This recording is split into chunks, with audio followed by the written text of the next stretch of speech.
여러분 안녕히 주무셨습니까? 우리가 잠든 사이 어떤 일이 있었을까요? 저희 굿모닝 글로벌과 함께 챙겨보시죠. 자, 지난주 금요일 미국 증시는 컴백 랠리가 나타났습니다. 주간 기준으로 이 5월 1회 첫 번째 주간 반등을 기록했는데요. 지난 3주 동안 워낙 미국 증시의 하락세가 급격했죠. 그러다 보니까 반발 매수세 정도가 들어왔다. 이 정도 보시면 될 것 같습니다.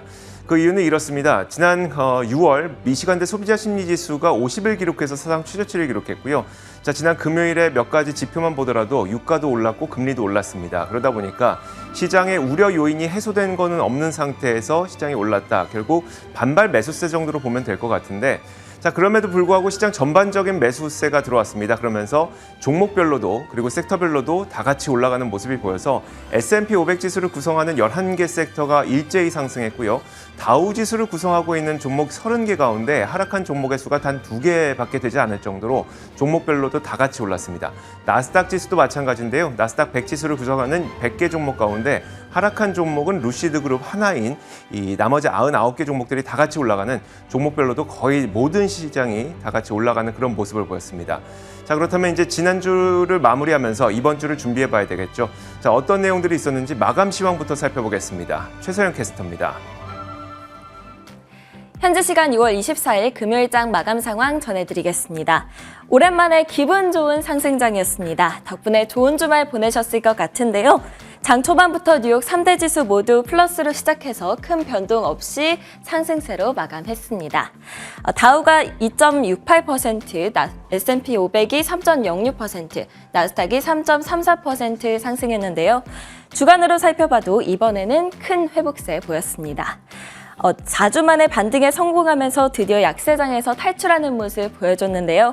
한 주 동안 다우는 5.4%, S&P 500이 6.5%, 나스닥이 7.5%씩 올랐습니다. 지난주 S&P 500이 2020년 이후로 최악의 하락폭 보인 것과는 반대의 모습이죠. 과도한 하락에 대한 반발 매수세가 들어왔고요. 금요일에 발표된 6월 미시간대 소비자 심리지수가 역대 최저로 내려오면서 연준의 공격적인 금리 인상 페이스가 주춤해질 것이다 라는 기대가 나온 것으로 분석됩니다. 그럼 시장을 움직였던 주요 이슈들 자세하게 확인해 보도록 하겠습니다. 3주 연속 하락세가 상승세로 돌아섰기 때문에 시장에서는 바닥을 딛고 올라서고 있는 것이다 라고 분석하고 있는데요. 다만 월가 대부분의 전문가들은 여전히 시장에 대해서 어두운 전망 내놓고 있습니다. 지금의 반등세가 일시적일 뿐 상승장으로의 추세적인 전환이 아니라는 것인데요. 미국 증시 반등이 전형적인 약세장 속 랠리다라는 분석이 많습니다.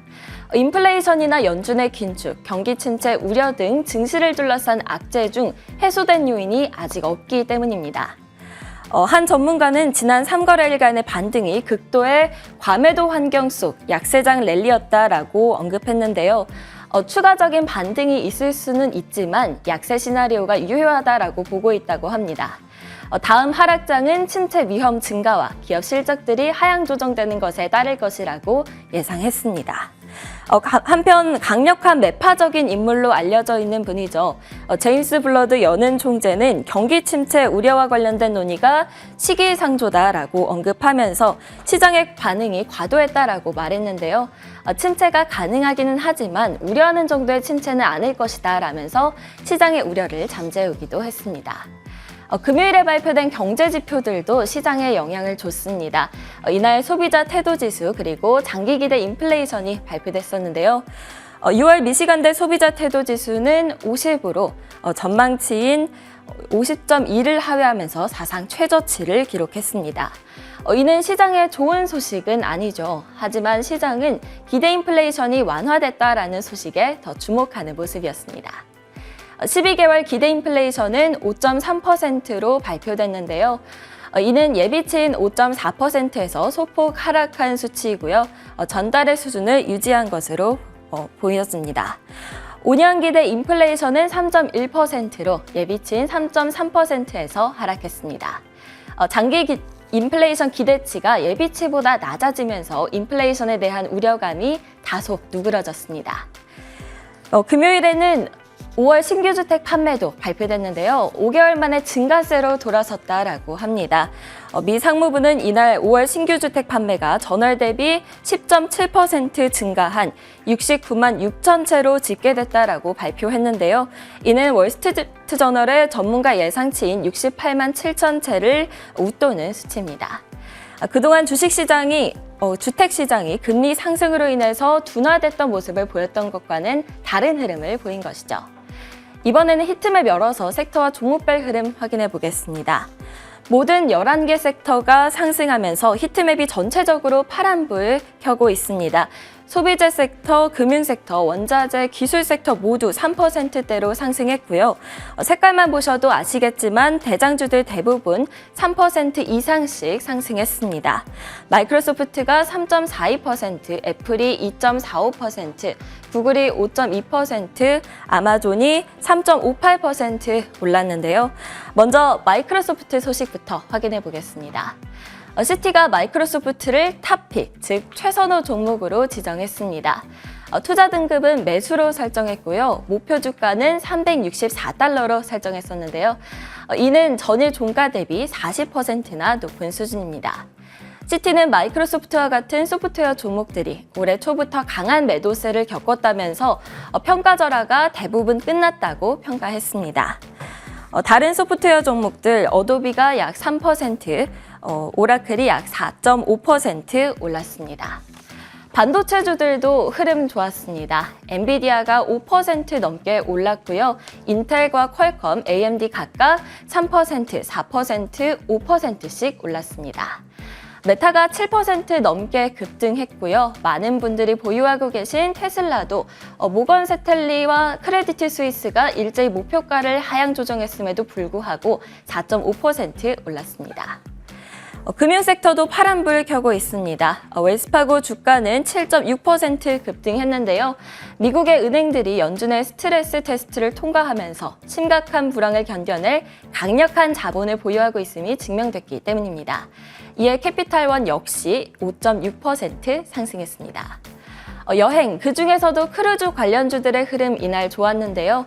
2분기 예약량이 1분기 때보다 거의 2배였다고 밝힌 후에 카니발 주가는 12.4% 급등했습니다. 이는 팬데믹 시작 이후로 최고 수준이라고 합니다. 로얄 캐리비안 그리고 노르웨이지안 크루즈 라인도 각각 15%대의 상승세 보였습니다.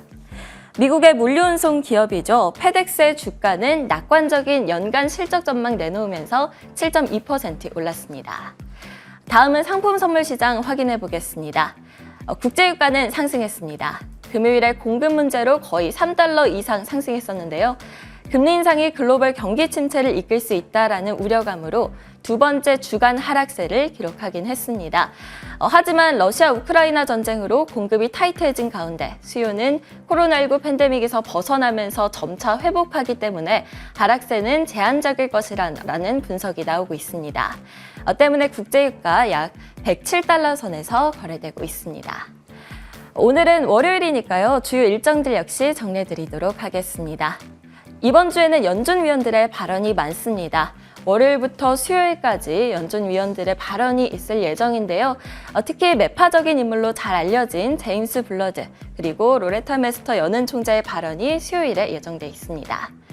주요 기업들의 실적 발표도 여럿 있는데요. 월요일에는 나이키와 트립닷컴이 실적을 발표하고요. 목요일에는 마이크론의 실적 발표가 예정돼 있습니다. 화요일에 6월 소비자 신뢰지수가 발표되고요. 수요일에는 미국의 1분기 GDP 확정치 역시 발표될 예정입니다. 목요일에 발표되는 PC의 물가지수 역시도 중요한 물가지표니까요. 꼭 확인해 주시기 바랍니다. 지금까지 뉴욕 증시 마감 시황 전해드렸습니다.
자, 미국 증시에서 떠올랐던 여러 가지 이슈들 살펴보겠습니다. 애프터마켓 시간이고요. 신한금융투자 WM 리서치부 최진석 팀장 함께하겠습니다. 어서 오세요. 안녕하십니까. 네.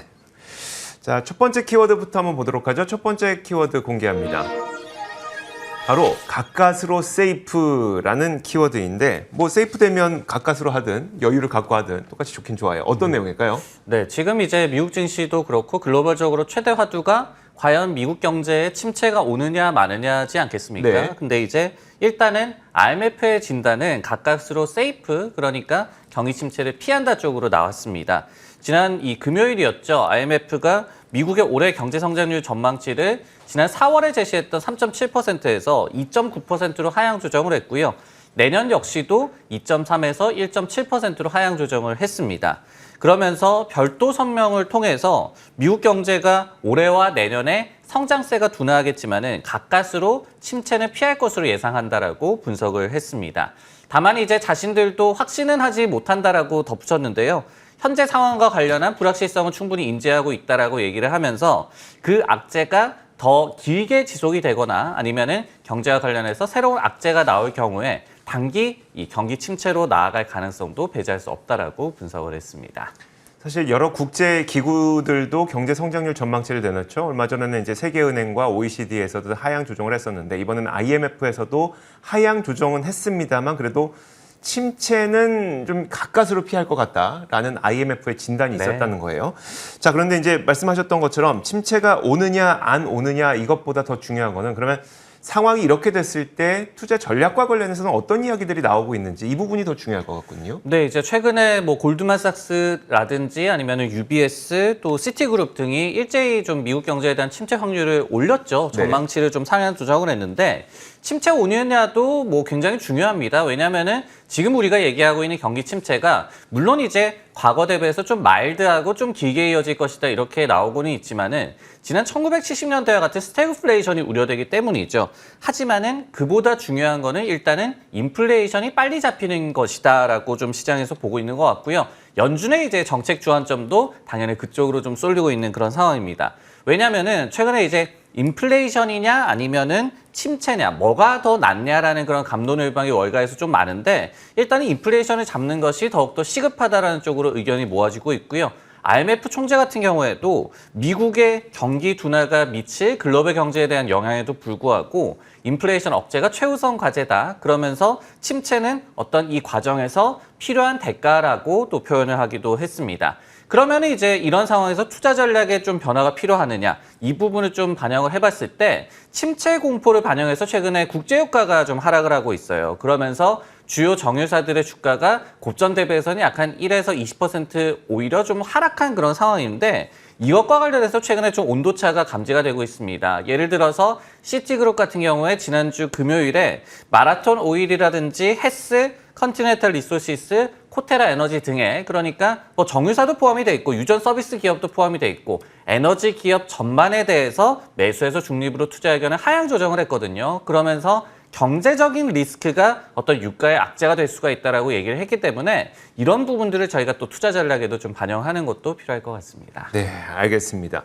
자, IMF에서 내놓은 경제 전망 한번 살펴봤고요. 이어서 두 번째 키워드 공개하겠습니다. 두 번째 키워드는 바로 이겁니다. 자, 폭풍 전 고유라는 키워드인데요. 지난 금요일에 미국 증시가 반등을 했고 주간 기준으로 보더라도 미국 증시는 4주 만에 반등에 성공을 했습니다. 하지만 이번 반등도 이후에 다가올 폭풍 전에 나타난 단기적인 현상일 뿐이라는 그런 분석이 있어서 정리해 드릴 텐데요. 자, 이제 상반기 시장이 거의 다 마무리되어 가고 있죠. 상반기는 정말 수십 년 만에 우리가 처음 경험해본 안 좋은 시장을 경험을 했습니다. 자, 이런 가운데 지난주 시장은 견고한 반등세를 보였는데 약세장 분위기에서 벗어나는 걸까요? 아직 월가에서는 그렇게 바라보고 있지 않은 것 같습니다. 자, 시장에서는 분기 말이 되면 수많은 이 글로벌 포트폴리오 매니저들과 전략가들이 포트폴리오를 재정비하고 리밸런싱하는 과정을 거치게 되는데 이 때문에 최근 주가 반등이 나타나고 있다 이렇게 평가를 하고 있습니다. 그 내용을 한번 살펴보자면 원래 리밸런싱을 한다고 주가가 무조건 오르는 것은 아닙니다. 하지만 현재 시점에서는 리밸런싱만으로도 주가 상승을 경험할 수 있다는 분석이 나오고 있는데요. JP모건의 마르코 콜라노빅은 지난 1분기 시장 주가가 10% 하락한 이후에 분기 말에 리밸런싱과 함께 7% 정도 반등하기도 했다고 설명을 했습니다. 즉 리밸런싱 자체가 주가 상승의 동력은 아니지만 지금처럼 상반기 내내 주식시장이 이렇게 하락을 하게 되면 리밸런싱을 할 때 밸류에이션이 낮아진 주식, 그러니까 주식들을 많이 넣으려고 하겠죠. 이런 것들 때문에 리밸런싱만으로도 약 7% 정도의 주가 상승 효과가 있었다는 겁니다. 하지만 반기 말 이제 단기 반등을 보인 이후에 3분기 이후에는 더욱 냉혹한 시장이 기다리고 있을 것이란 분석도 있습니다. CFRA의 수석 투자 전략가인 샘 스토발은 미국 대통령의 임기 기간인 4년 동안 주식시장이 어떻게 움직였는지를 과거 통계적으로 좀 분석을 해봤는데요.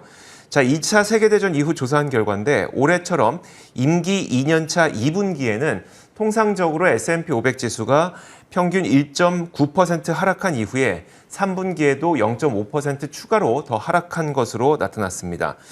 평균적으로 2, 3분기는 하락세를 이어간 것이고요. 다만 4분기에 본격 반등하기 시작해서 6.4% 정도 오르는 경향이 있었다고 덧붙였는데 자, 이런 분석들이 나오다 보니까 결국 이번 반등도 분기 말 매수세일 뿐이지 3분기 시작은 조금 더 가혹할 수 있다라는 이 헤드라인이 나오게 되는 겁니다.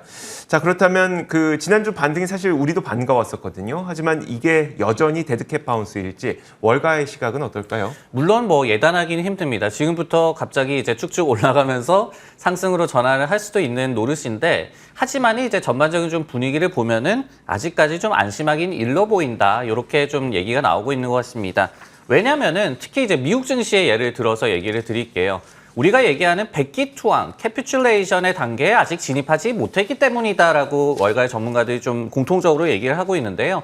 다 알고 있듯이 이제 6월에 증시에 좀 고통이 심했죠. 하지만은 지난 6월 22일에 끝난 주간에도 그 펀드 플로우를 좀 보면요. 글로벌 주식형 펀드에 다시 한번 75억 달러 이상이 유입이 됐습니다. 그 전주에 뭐 CPI도 나오고 FOMC 결과도 전해지고 그러면서 대규모 유출이 있었는데요. 305억 달러 정도 유출이 됐는데 이후에 다시 한번 유입으로 전환을 한 것입니다. 이처럼 바이 더 딥의 그런 심리가 살아있다는 얘기죠. 근데 이것이 아이러니하게도 아직까지 바닥을 치지 않았다라는 그런 증거다라고 복수의 기관들이 최근에 얘기를 하고 있습니다. 그렇기 때문에 추가로 더 하락할 수 있다라고 또 얘기를 하고 있는 것이고요. 예를 들어서 이제 뱅크 오브 아메리카 같은 경우에는 지난 2020년 초부터 미국 증시에 예를 들어서 100달러가 유입이 됐다라고 한다면은 지금 한 35달러밖에 빠지지 않았다. 더욱더 빠질 그런 이 자금이 남아있다라고 얘기를 하고 있고 그리고 그렇기 때문에 또 스트래터거스 같은 기관에서도 이번에 뭐 약세장에서의 반등에 속지 말아라 이렇게 투자자들에게 조언을 하고 있습니다. 반대로 이 같은 좀 움직임은 유럽 증시에 대해서 복수의 기관이 좀 온도차를 나타내고 있거든요. 여기에서 좀 더 찾아볼 수가 있는데 최근에 이제 뱅크 오브 아메리카라든지 UBS 등에서 뭐 물론 유럽 주식을 공격적으로 사라라고는 얘기는 못하지만은 최소한 이제 중립 정도로 투자 의견을 상향 조정을 하면서 악재가 거의 다 모두 반영이 됐다라고 얘기를 하고 있거든요. 근데 이제 대조적으로 펀드 플로우 데이터에서도 유럽 주식형 펀드에서는 무려 19주 연속으로 순유출이 자금이 되고 있어요. 이런 부분들을 좀 봤을 때 미국 증시에 대해서는 아직까지 좀 심리적으로 또 아니면 펀드 플로우적으로도 바닥이 오지 않았다라는 게 좀 중론인 것 같습니다. 네, 알겠습니다. 물론 이들의 전망이 틀리길 바라지만 일단 아직까지 월가의 분위기는 이번 반등도 쉽게 믿지는 못하겠다. 뭐 이 정도로 보시면 될 것 같습니다. 자, 이어서 다음 키워드 한번 볼게요. 다음 키워드는 바로 이겁니다.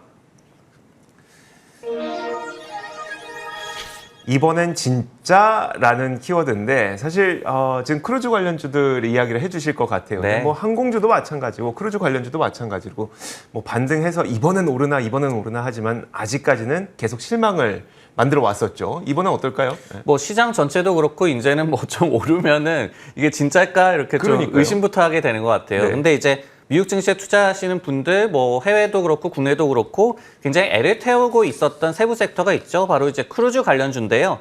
수차례 어떤 코로나19 악재, 뭐 갑자기 변이가 나온다든지 이런 것도 저희가 많이 경험을 했었고 그리고 경기 침체 공포까지 이제 겹치면서 굉장히 좋지 않은 흐름을 지금까지 보여왔습니다. 근데 뭐 물론 또 한 번 속을 수는 있겠죠. 하지만은 그래도 좀 기대를 갖게 만드는 반응이 지난주 금요일에 나왔는데요. 바로 이제 카니발이라는 크루즈 업체가 5월 결산 분기 실적을 발표를 했습니다. 근데 이제 헤드라인 지표는 좋지가 않았습니다. 매출과 이익 모두 다 컨센서스를 미달하는 그런 부진한 지표였는데요. 하지만은 시장이 집중한 것은 따로 있었다. 그러니까 핵심 지표인 좌석 점유율, occupancy rate이라고 얘기를 하는데 이것이 69%로 전분기의 54% 대비해서 큰 폭으로 좀 개선이 됐습니다. 그러다 보니까 이제 이 고객의 예탁금도 14억 달러, 전분기 대비해서 37%나 증가한 것으로 나타나기도 했고요.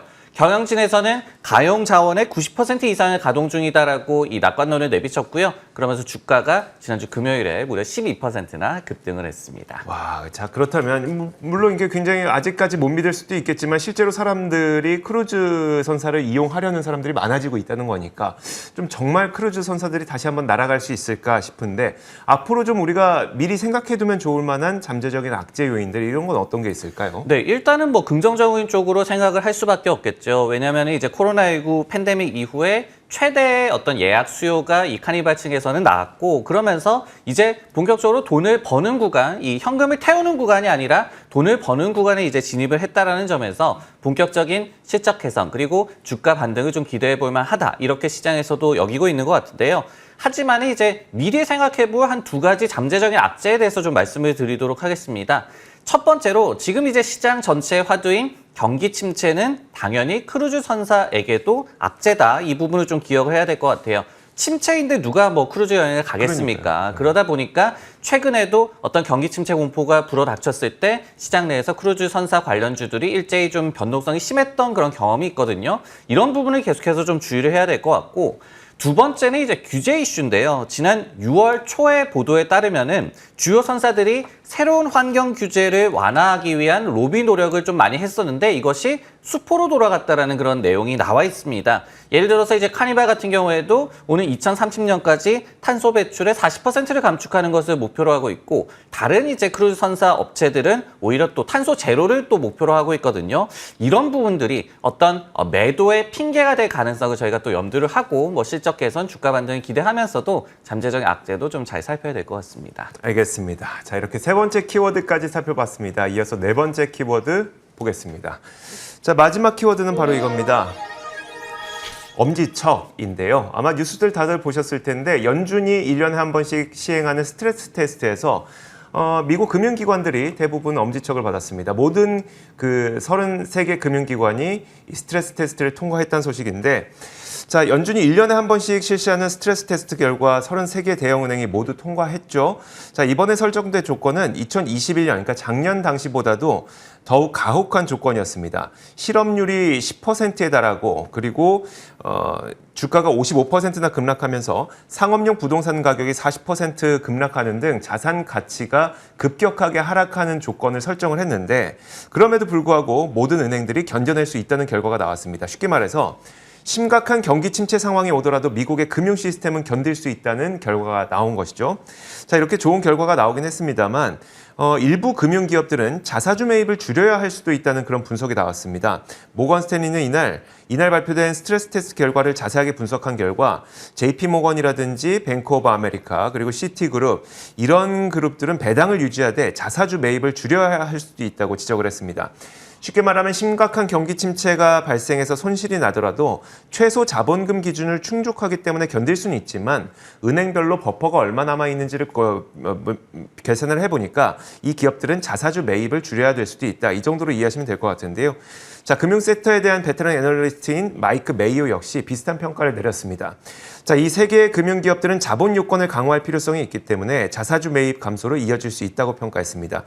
자, 이제 스트레스 테스트 결과는 발표가 됐기 때문에 이제 우리 시간으로 오늘 밤부터는 각각의 금융기관들이 자신들의 자본 계획을 발표를 하게 되는데 뭐 배당은 얼마나 할 것인지 자사주 매입을 얼마나 할 것인지 이런 것들을 각각 내놓게 됩니다.